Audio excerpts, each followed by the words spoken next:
बच्चों, कैसे हो आप सब।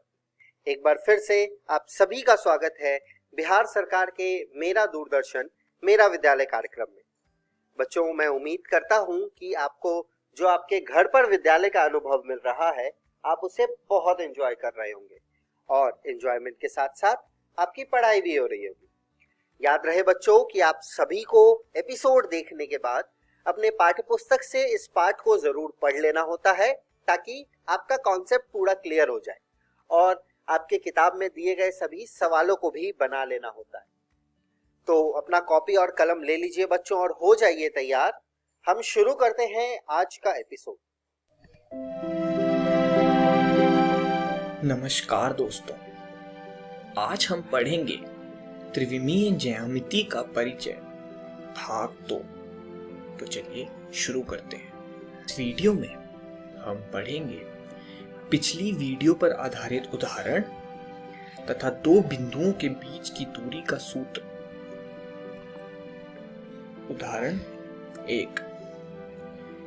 एक बिंदु x अक्ष पर स्थित है। इसके y निर्देशांक तथा z निर्देशांक क्या हैं? तो दोस्तों, जैसा कि हमने पिछली वीडियो में पढ़ा, यदि कोई बिंदु x अक्ष पर स्थित है तो उसका y तथा z निर्देशांक हमेशा 0 होंगे। अतः उस बिंदु का या उस बिंदु P का निर्देशांक हुआ x, 0, 0, क्योंकि वहां y की संख्या 0 है और z की संख्या भी 0 है। चलिए अब अगला उदाहरण देख लेते हैं। उदाहरण 2। वे अष्टांश ज्ञात कीजिए जिनमें बिंदु -3, 1, -2, 5, 3, -6 और -2, -7, -4 स्थित हैं। दोस्तों, पिछली वीडियो की सारणी को ज्ञात कीजिए, जो कि यह थी। आपको यह याद हो जानी चाहिए। अब इसके हिसाब से ही हम देखेंगे कि निम्नलिखित निर्देशांक कौन से अष्टांश में आते हैं। तो दोस्तों, पहला बिंदु हमें दिया है -3, 1 और -2। अब यदि आप ध्यान से सारणी में देखें तो छठे अष्टांश में माइनस, प्लस और माइनस आता है, यानी यह बिंदु छठे अष्टांश में आएगा। चलिए अगला देख लें। 5, 3 और -6। वापिस सारणी में देखिए कि प्लस, प्लस और माइनस कौन से अष्टांश में आएगा। तो वह आएगा 5वें अष्टांश में, जहां प्लस, प्लस और माइनस है। अब आखिरी बिंदु को देख लीजिए। -2, -7 और -4, यानी माइनस, माइनस, माइनस। तो ऐसे 3 माइनस 7वें अष्टांश में होते हैं, तो यह आया 7वां अष्टांश। तो दोस्तों, कहने का तात्पर्य यही है कि यदि आपको यह सारणी ज्ञात है तो आप बड़े ही आसानी से यह हल निकाल सकते हैं। चलिए अब अगले टॉपिक को देख लें। दो बिंदुओं के बीच की दूरी, यानी डिस्टेंस बिटवीन 2 पॉइंट्स। मान लीजिए कि हमने दो बिंदु लिए हैं, यानी P x1 y1 z1 तथा Q x2 y2 z2। तो अब यदि हमने P से Q तक की दूरी का पता लगाना है तो उसका सूत्र डिस्टेंस फॉर्मूला कहलाता है, और उसका सूत्र है PQ बराबर √ x2 - x1 का स्क्वायर प्लस y2 - y1 का स्क्वायर प्लस z2 - z1 का स्क्वायर।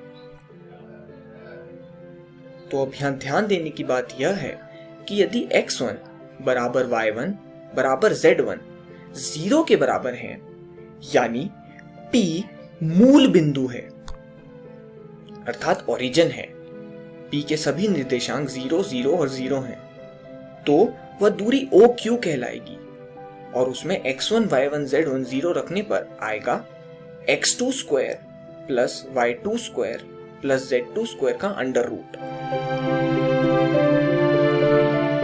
एक और बात जिसका आप ध्यान दीजिए कि यदि तीन बिंदु संरेख यानी कोलिनियर यानी जो एक ही रेखा पर स्थित हों, तो उस केस में किन्हीं दो बिंदुओं के बीच की दूरियों का जोड़ बराबर होता है किन्हीं दो बिंदुओं के बीच की दूरी। चलिए इसे एक उदाहरण से समझते हैं। मान लीजिए मेरे पास एक रेखा है और इसमें कोई भी 3 पॉइंट हमने लिए, यानी P, Q और R। अब यदि मुझे सिद्ध करना है कि ये 3 बिंदु संरेख हैं, तो P से Q तक की दूरी और Q से R तक की दूरी का जोड़ बराबर प्रूव करना होगा P से R तक की दूरी, यानी PQ प्लस QR बराबर PR। डिस्टेंस फॉर्मूला लगा के यदि मैं यह सिद्ध कर देता हूं, तो यह सिद्ध हो जाएगा कि ये 3 बिंदु PQ और R संरेख हैं। चलिए अब कुछ उदाहरण देख लेते हैं। उदाहरण 3, बिंदुओं P 1 -3 4 और Q -4 1 2 के बीच की दूरी ज्ञात कीजिए। तो डिस्टेंस फॉर्मूला जो हमने पढ़ा था वह है PQ बराबर √ x2 - x1 का स्क्वायर प्लस y2 - y1 का स्क्वायर प्लस z2 - z1 का स्क्वायर। तो इसमें वैल्यूज पुट करते हैं तो यह आएगा -4 - 1 का स्क्वायर प्लस 1 + 3 का स्क्वायर प्लस 2 - 4 का स्क्वायर का होल अंडर रूट। तो यह आएगा √ 25 + 16 + 4 जो कि √ 45 हुआ, जिसे हम 3√5 भी लिख सकते हैं। अर्थात P से Q तक की दूरी हमारे पास 3√5 आ गई। चलिए अब अगला उदाहरण देख लें। दिखाइए कि P -2 3 5, Q 1 2 3 और R 7 0 -1 संरेख हैं। तो जैसा कि मैंने पहले बताया, संरेख बिंदु एक ही रेखा पर स्थित होते हैं। तो उसके लिए हमें पहले PQ फाइंड करना होगा।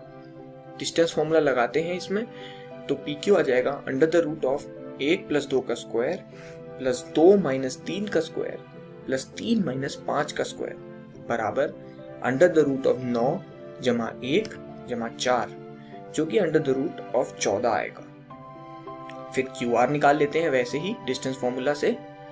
तो 7 - 1 का स्क्वायर प्लस 0 - 2 का स्क्वायर प्लस -1 - 3 का स्क्वायर अंडर द रूट जो कि आएगा 36 + 4 + 16 का अंडर रूट जो कि होगा √56 के, और √56 को हम 2√14 भी लिख सकते हैं। अब हमने PQ निकाल लिया, QR निकाल लिया, अब हम PR निकालेंगे। तो उसी प्रकार PR में वैल्यूज पुट कीजिए, वह आएगा √ 81 + 9 + 36 जो कि √ 126 हुआ, और इसे हम 3√14 भी लिख सकते हैं। तो बहुत ही साफ है कि PQ + QR जो कि √ 14 प्लस 2 × √14 बराबर है 3 × √14 जो कि PR की वैल्यू है। अतः इस प्रकार सिद्ध करते हैं हम कि बिंदु P, Q और R संरेख यानी कोलिनियर हैं। इस वीडियो में हमने सीखा उदाहरण तथा दो बिंदुओं के बीच की दूरी। अगली वीडियो में हम पढ़ेंगे विभाजन सूत्र तथा कुछ विशेष स्थितियां।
नमस्कार दोस्तों, अब हम श्वसन और गैसों का विनिमय पाठ का दूसरा भाग पढ़ेंगे। इस वीडियो में हम पढ़ेंगे श्वसन की क्रियाविधि, श्वसन संबंधी आयतन और क्षमताएं और गैसों का विनिमय। श्वसन की क्रियाविधि। श्वसन में 2 चरण सम्मिलित है। अंतः श्वसन, जिसे हम श्वसन कहते हैं, जिसके दौरान वायुमंडलीय वायु को अंदर खींचा जाता है, और निःश्वसन, जिसके द्वारा फुफ्फुसी वायु को बाहर मुक्त किया जाता है। वायु को फेफड़ों के अंदर ले जाने के लिए फेफड़ों एवं वायुमंडल के बीच दाब प्रवणता निर्मित की जाती है। अंतः श्वसन तभी हो सकता है जब वायुमंडलीय दाब से फेफड़ों की वायु का दाब कम हो, अर्थात फेफड़ों का दाब वायुमंडलीय दाब के सापेक्ष कम होता है।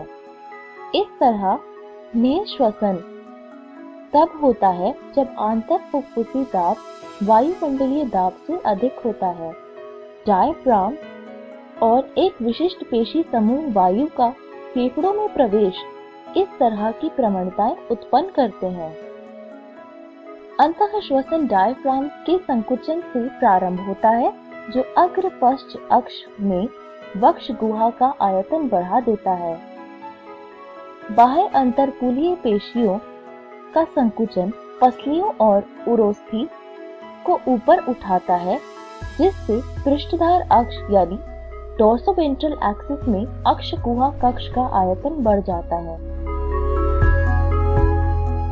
वक्ष गुहा के आयतन में किसी प्रकार से हुई वृद्धि के कारण फुफ्फुस में भी समान वृद्धि होती है।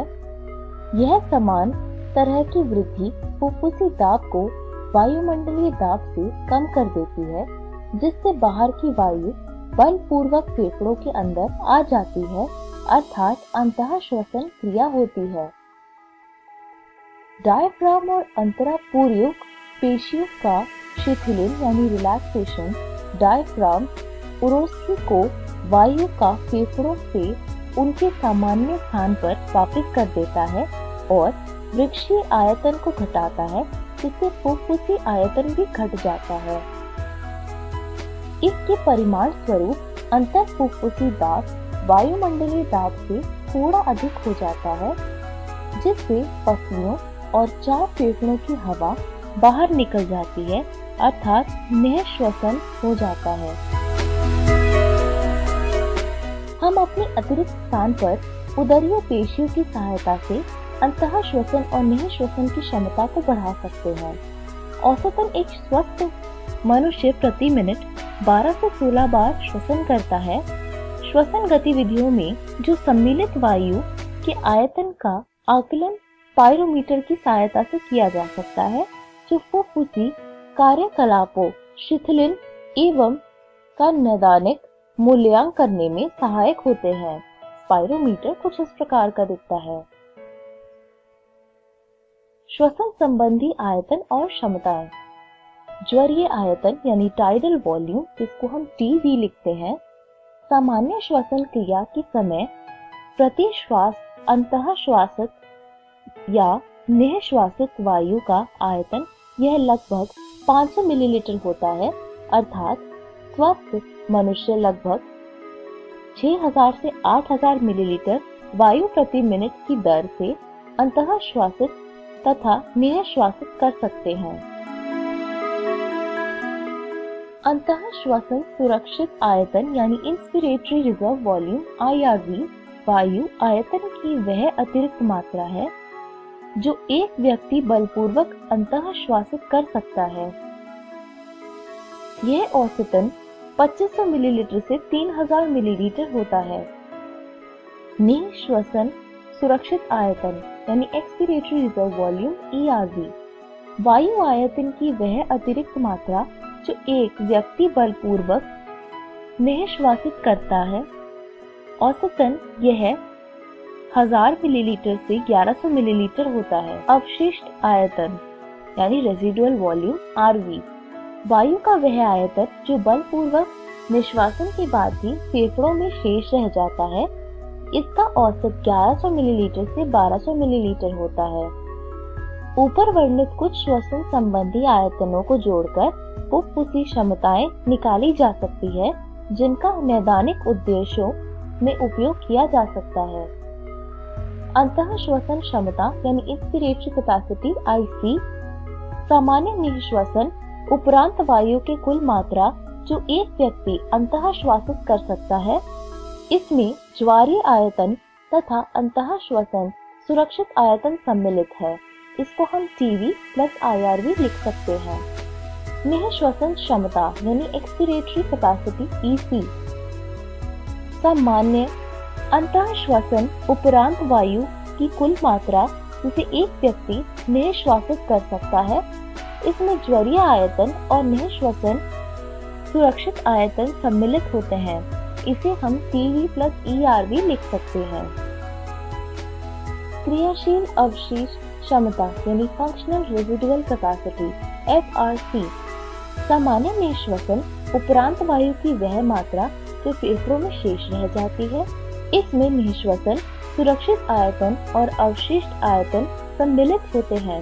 इसको हम ERV प्लस RV भी लिख सकते हैं। फेफड़ों की कुल क्षमता यानी टोटल लंग कैपेसिटी TLC बलपूर्वक निःश्वसन के पश्चात फेफड़ों में समायोजित वायु का कुल मात्रा। इसमें ERV, RV, TV और IRV सम्मिलित है, यानी जैव क्षमता और अवशिष्ट क्षमता, जिसे हम VC प्लस RV भी लिख सकते हैं। जैव क्षमता यानी वाइटल कैपेसिटी VC बलपूर्वक निःश्वसन के बाद वायु का वह अधिकतम मात्रा जो एक व्यक्ति अंतः श्वासित कर सकता है। इसमें ERV, TV और IRV सम्मिलित है, अथवा वायु की वह अधिकतम मात्रा जो एक व्यक्ति बलपूर्वक अंतः श्वसन के बाद निःश्वासित कर सकता है। गैसों का विनिमय। कुपिकाएं गैसों के विनिमय के लिए प्राथमिक स्थल होती है। गैसों का विनिमय रक्त और ऊतकों के बीच में होता है। इन स्थलों पर ऑक्सीजन और कार्बन डाइऑक्साइड का विनिमय दाब अथवा सांद्रता प्रवणता के आधार पर सरल विसरण द्वारा होती है। गैसों की घुलनशील के साथ साथ विसरण में सम्मिलित झिल्लियों की मोटाई भी विसरण के दर को प्रभावित करने वाले कुछ महत्वपूर्ण घटक है। गैसों के मिश्रण में किसी विशेष गैस की दाब में भागीदारी को आंशिक दाब कहते हैं और उसे ऑक्सीजन तथा कार्बन डाइऑक्साइड के लिए क्रमशः PO2 तथा PCO2 द्वारा दर्शाते हैं। वायुमंडलीय वायु और दोनों विसरण स्थलों में इन दो गैसों के आंशिक दाब तालिका में दर्शाए गए हैं और ये कुछ इस प्रकार के दिखते हैं।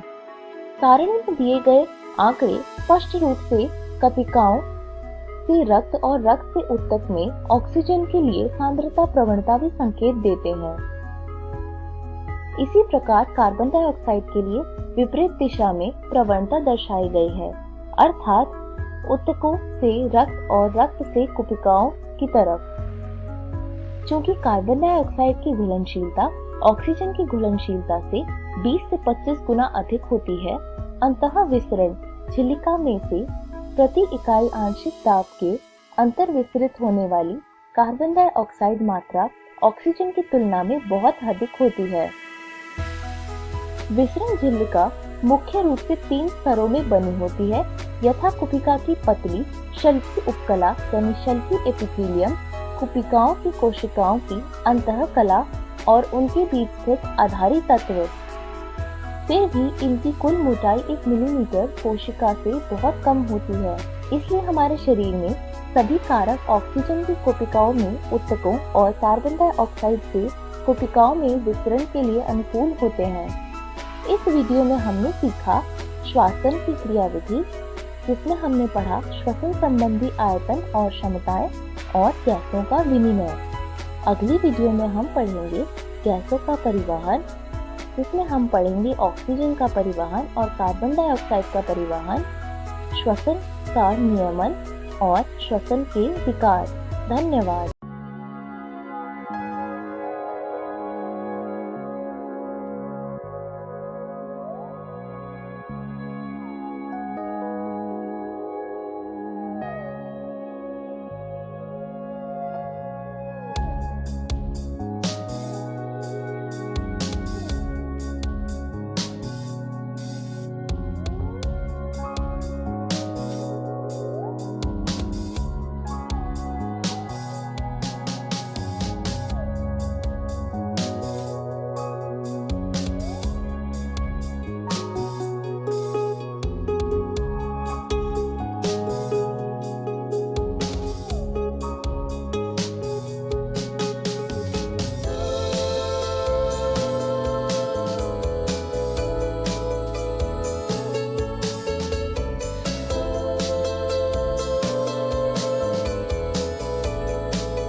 नमस्कार दोस्तों, आज हम अवकल समीकरण अध्याय का भाग 4 पढ़ने वाले हैं।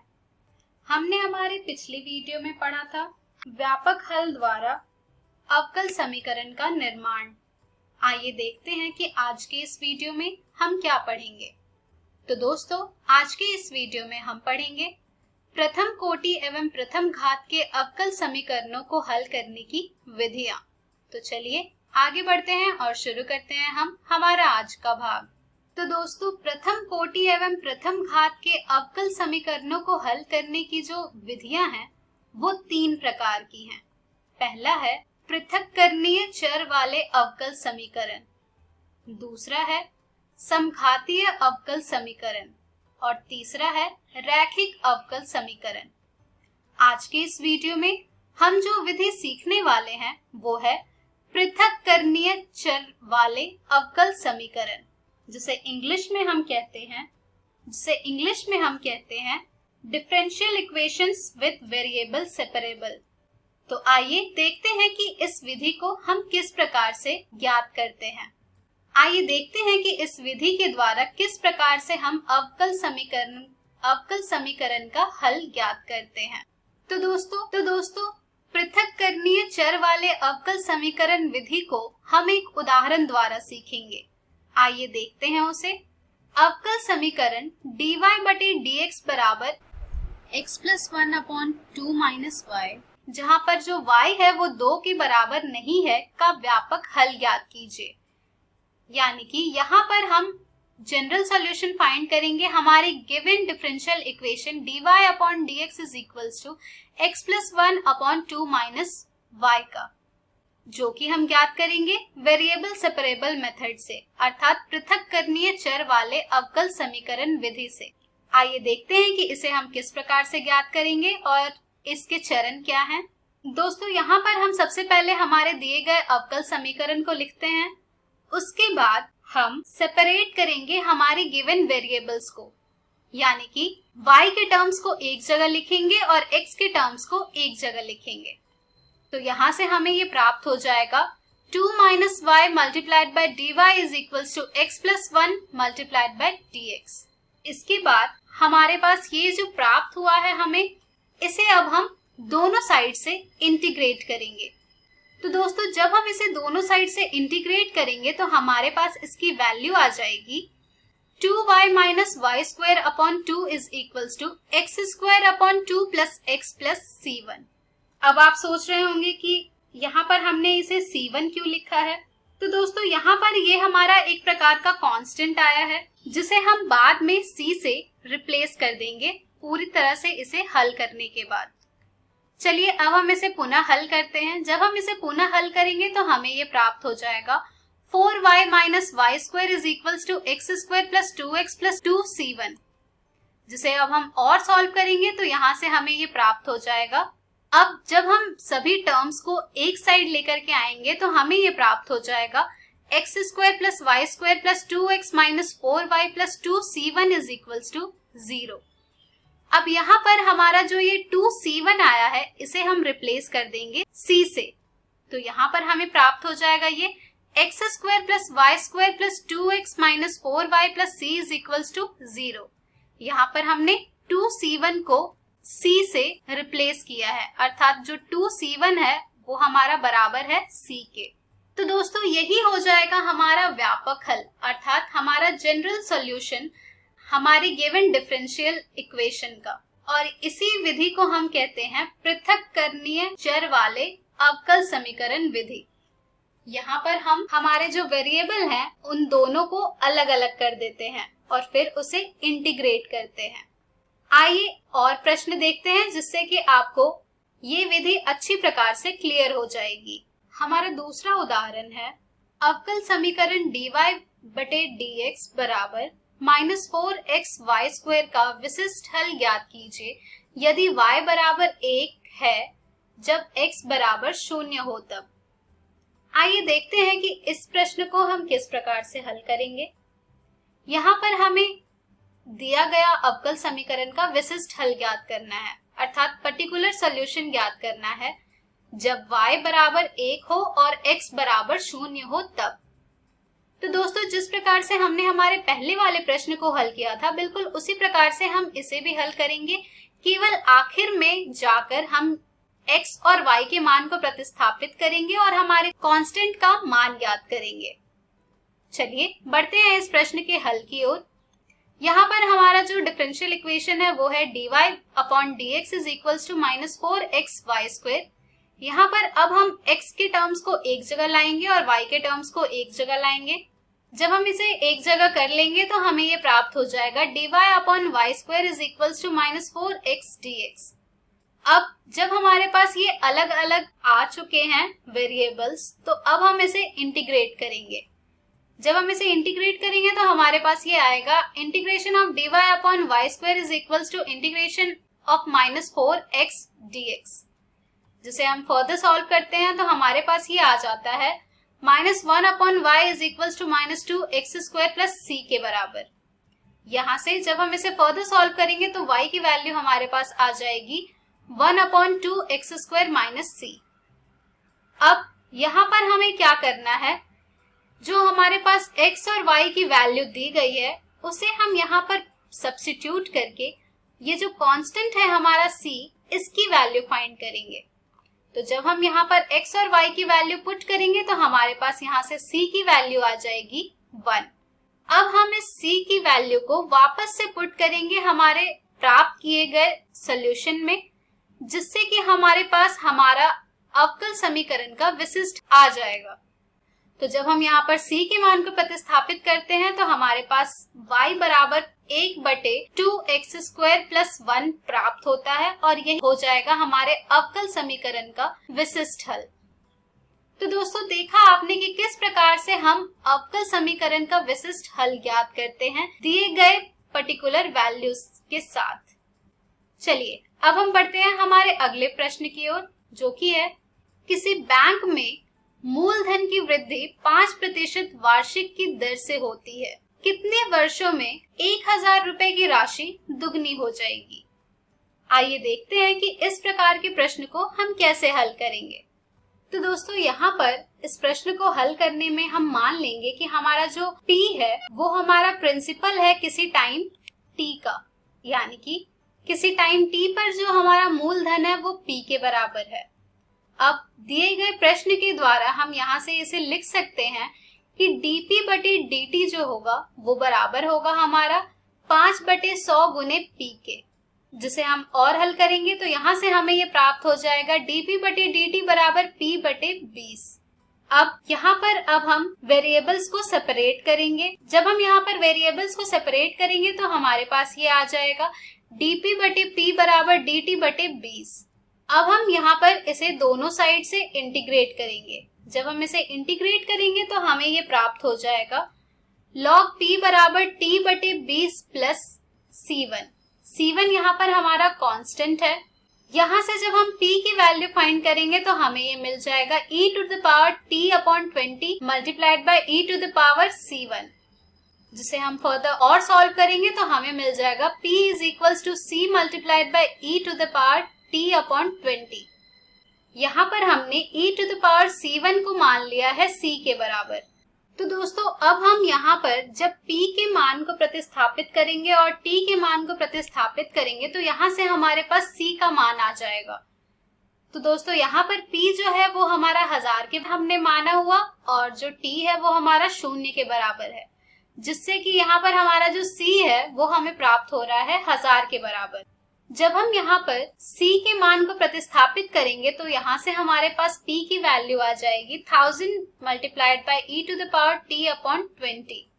अब हमसे प्रश्न में पूछा गया था कि कितने समय में हमारा जो राशि है 1000 रुपए वो दुगनी हो जाएगी।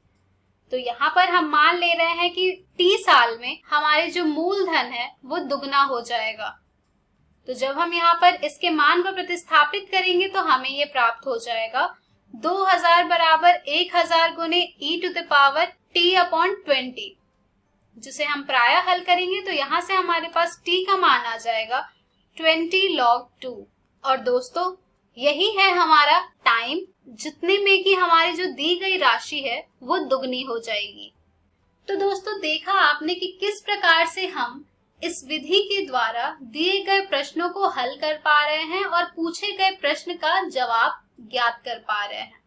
चलिए अब हम बढ़ते हैं हमारे अगले प्रश्न की ओर, जो कि है अवकल समीकरण e to the power x plus e to the power minus x dy minus e to the power x minus e to the power minus x dx is equals to 0 का व्यापक हल ज्ञात कीजिए। यानी कि यहाँ पर हमें इसका जनरल सॉल्यूशन फाइंड करना है। तो आइए देखते हैं कि इस प्रश्न को हम किस प्रकार से हल करते हैं। तो दोस्तों सबसे पहले हम दिए गए डिफरेंशियल इक्वेशन को लिखेंगे। डिफरेंशियल इक्वेशन जब हम लिख लेंगे तो इसके बाद हम वेरिएबल्स को सेपरेट करेंगे। जब हम वेरिएबल्स को सेपरेट करेंगे तो हमारे पास ये आ जाएगा e to the power x plus e to the power minus x multiplied by dy is equals to e to the power x minus e to the power minus x dx।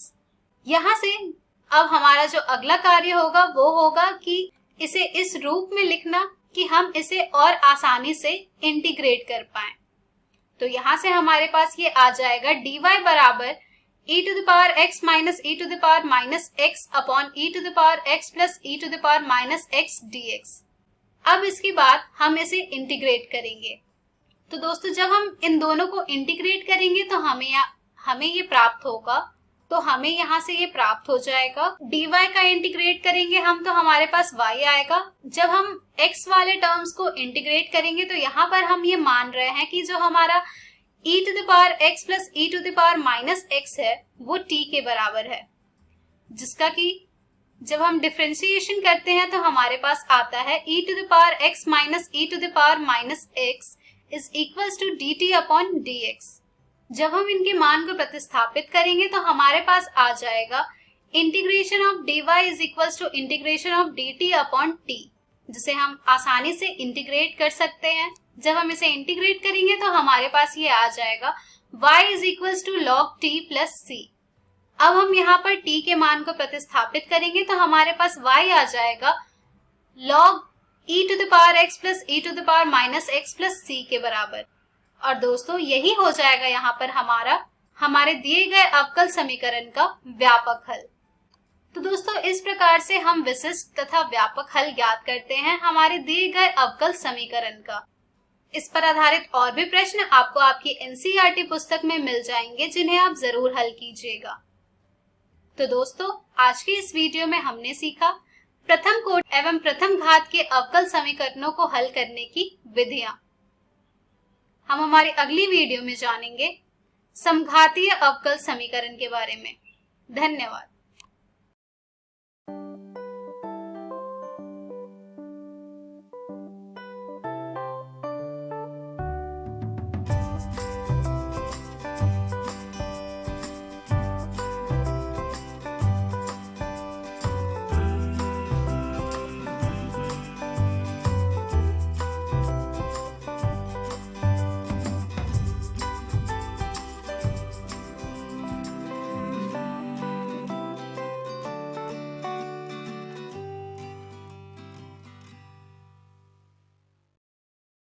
नमस्कार दोस्तों, अब हम खाद्य उत्पादन में वृद्धि की कार्यनीति पाठ का दूसरा भाग पढ़ेंगे।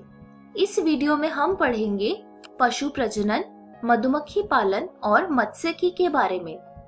पशु प्रजनन पशुपालन का एक महत्वपूर्ण पहलू है। पशु प्रजनन का उद्देश्य पशुओं के उत्पादन को बढ़ाना तथा उनके उत्पादों का वांछित गुणवत्ता में सुधार करना है। हम नस्ल शब्द से क्या समझते हैं? पशुओं का वह समूह जो वंश तथा सामान्य लक्षणों जैसे सामान्य दिखावट, आकृति, आकार, संरूपण आदि में समान हो, एक नस्ल के कहलाते हैं। एक ही नस्ल के पशुओं के मध्य जब प्रजनन होता है तो वह अंतः प्रजनन कहलाता है। जबकि भिन्न भिन्न नस्लों के मध्य प्रजनन कराया जाए वह बाह्य प्रजनन कहलाता है। अंतः प्रजनन का अर्थ है कि नस्ल के अधिक निकटस्थ व्यक्ति के मध्य 4 से 6 पीढ़ी एक संगम होना।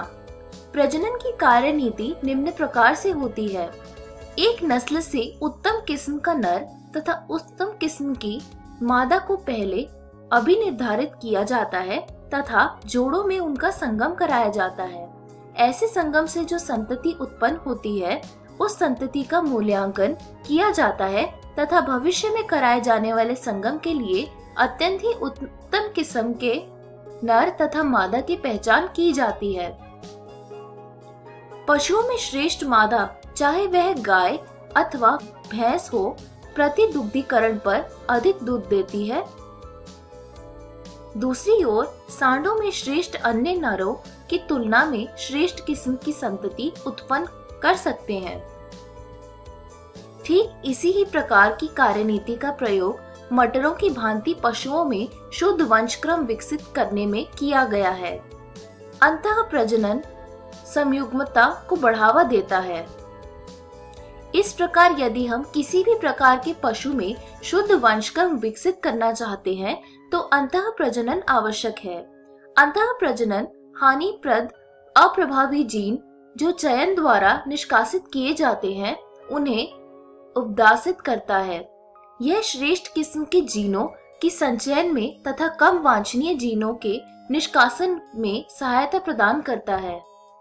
अतः यह तरीका जहाँ प्रत्येक पद पर चयन हो वहाँ अंतःप्रजात व्यष्टि की उत्पादकता बढ़ाती है। यद्यपि अंतः प्रजनन में यदि लगातार संतत बना रहे, विशेषकर निकट अंतः प्रजनन से सामान्यतः जनन क्षमता और यहाँ तक कि उत्पादकता घट जाती है। इसे अंतः प्रजनन अवसादन कहते हैं।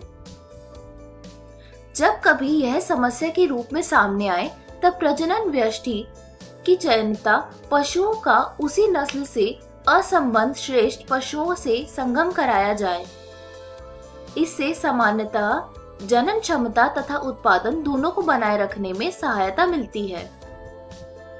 बाह्य प्रजनन बिना किसी संबंध वाले पशुओं के मध्य होने वाली प्रजनन ही बाह्य प्रजनन होता है। इसमें एक ही नस्ल की अथवा भिन्न प्रजातियों की व्यष्टियां भाग लेती हैं। बाह्य संकरण इस विधि में एक नस्ल के श्रेष्ठ नर का दूसरी नस्ल के श्रेष्ठ मादा के साथ संगम कराया जाता है। संकरण दो विभिन्न नस्लों के वांछनीय गुणों संयोजन में सहायक होता है। संतति संकर पशुओं का प्रयोग व्यापारिक स्तर पर उत्पादन के लिए किया जा सकता है। इनका प्रयोग अंतः प्रजनन के किसी रूप में एवं चयन के विकल्पी रूप में विकसित हो सके, जिससे नई स्थायी नस्लों जो वर्तमान नस्लों से हर प्रकार से श्रेष्ठ है। इस विधि द्वारा पशुओं की अनेक नई नस्लों का विकास हुआ है।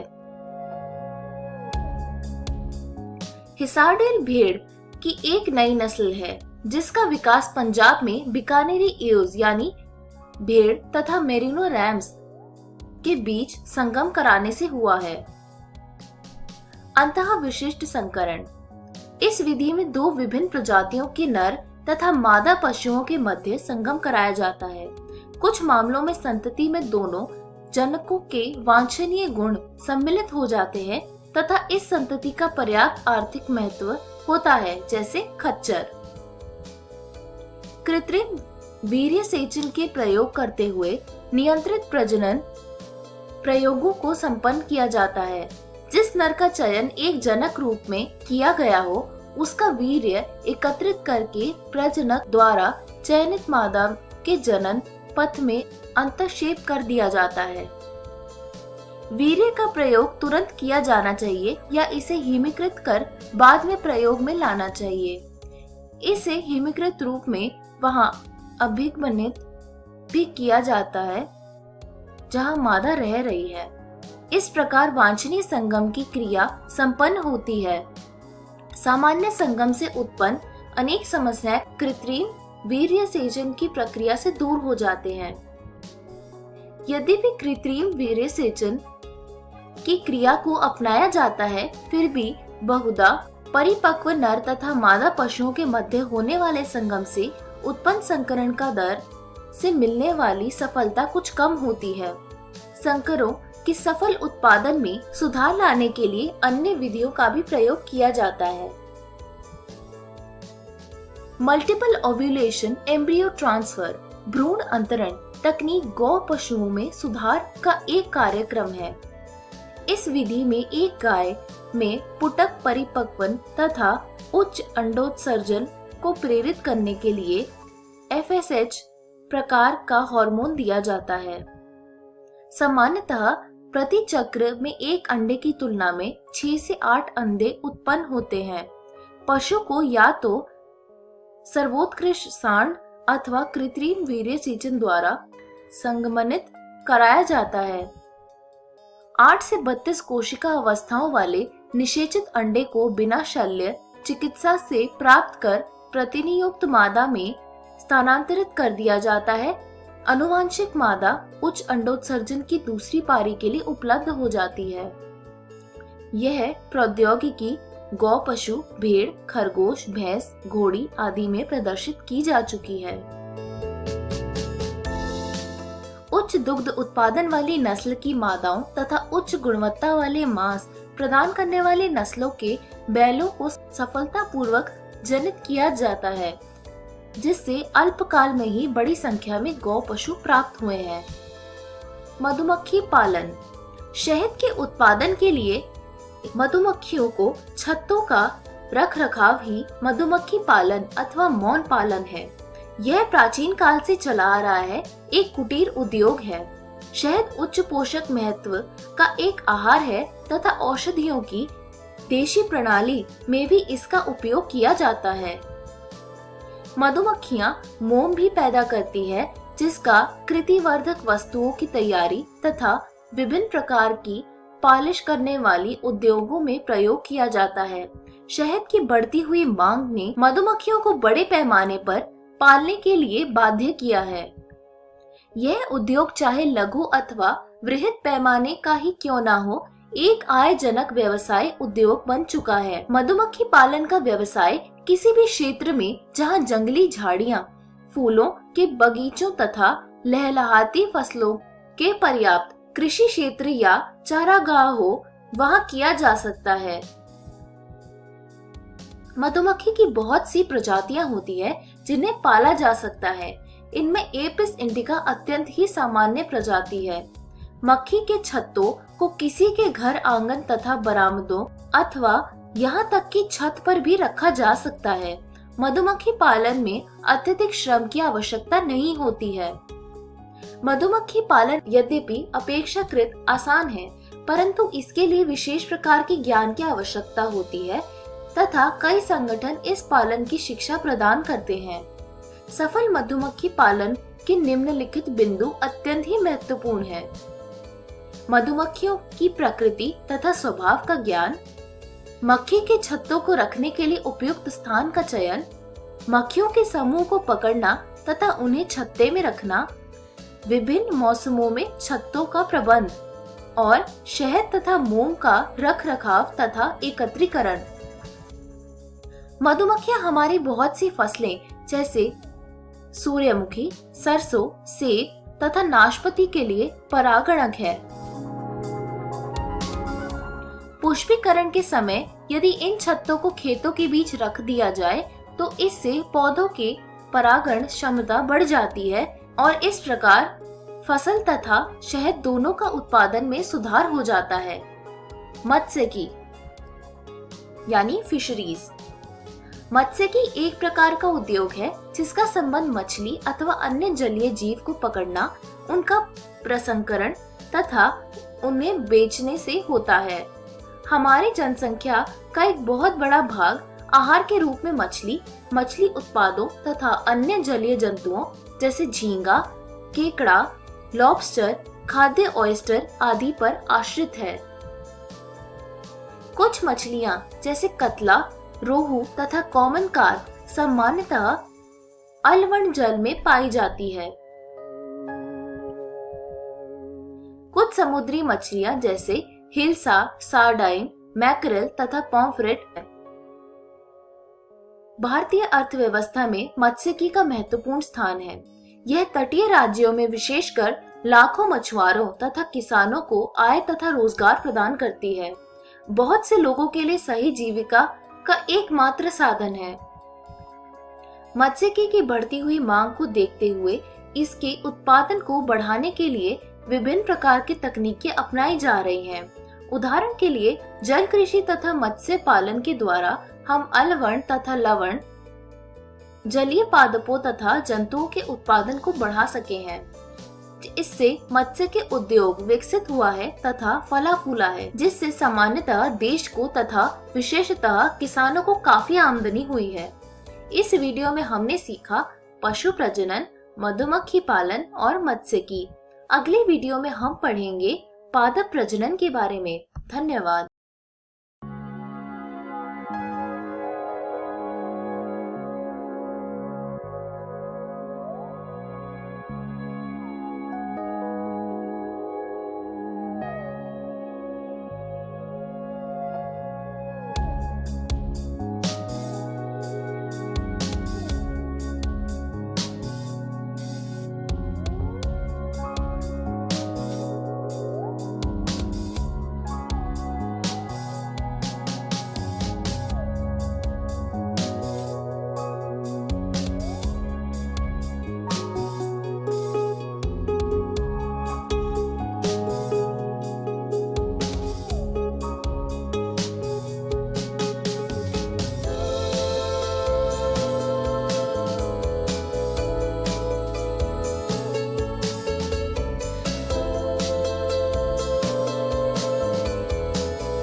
हेलो इंडिया, नमस्कार।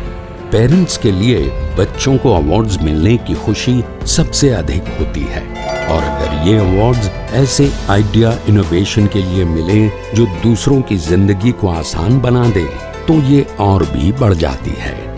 देश भर के हजारों बच्चे विज्ञान पर आधारित अपने आइडिया इनोवेशन के लिए पहचान और सम्मान पा रहे हैं और नए भारत के निर्माण का हिस्सा बन रहे हैं। आप भी 6ठी से 10वीं कक्षा में पढ़ रहे अपने बच्चों को DST और NIF द्वारा आयोजित इंस्पायर अवार्ड्स मानक में भाग लेने के लिए प्रेरित करें। अधिक जानकारी के लिए गूगल करें इंस्पायर अवार्ड्स मानक।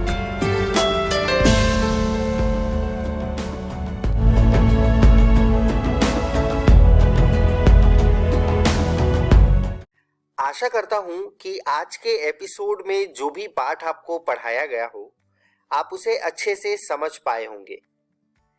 यदि कोई सवाल आपके मन में आया हो तो उसे उन्नयन ऐप पर आप पोस्ट करके अपने जवाब को जान सकते हैं, या फिर आप हमें ईमेल भी कर सकते हैं स्क्रीन पर दिए गए ईमेल आईडी पे।